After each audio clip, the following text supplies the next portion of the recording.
On the United States' 250th birthday, it's a good time to remember that Bill Carey, a Nashville historian, approached Freddie O'Connell, our mayor, 2 separate times, asking him to formally acknowledge the fact that Nashville and its taxpayers owned at least 33 enslaved people. And Freddie O'Connell expressed interest, but ultimately said no. And this is the problem with these progressive mayors. They're able to maintain their public support simply by telling you that they're progressive and they believe in progress while actively undermining true progress. Because progress looks like accountability. And we as a city, as a state, as a nation, as a world are in an accountability drought. Like, tell me why the mayor just posted this timeline. And he didn't include May 26th, when BL 2026-1391, a bill that regulates and restricts data centers, was initially introduced. And this is important because a moratorium is a temporary ban on data centers while a regulatory framework is put into place. A regulatory framework for the entire county, which is what BL 2026-1391 is. It is regulatory framework.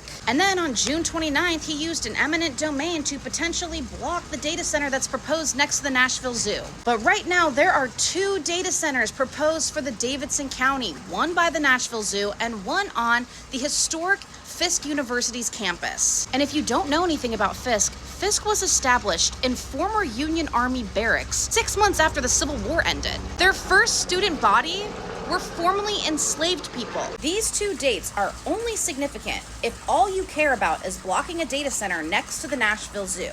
These 2 dates have nothing to say about the rest of the Davidson County, which means that DC Blocks, the Georgia-based tech company that is trying to acquire the land and permits to build the data center next to the Nashville Zoo, could just acquire a different parcel of land and build it there. Because the mayor is only speaking on behalf of this one part of the Davidson County, which is weird because he's the mayor of the entirety of Davidson County. And as we celebrate 250 years of successful colonization, I want to be clear, we do not want a data center in 37208, a historically black zip code that was already redlined by the highway, and now these data centers seem to be acting as a new era of redlining.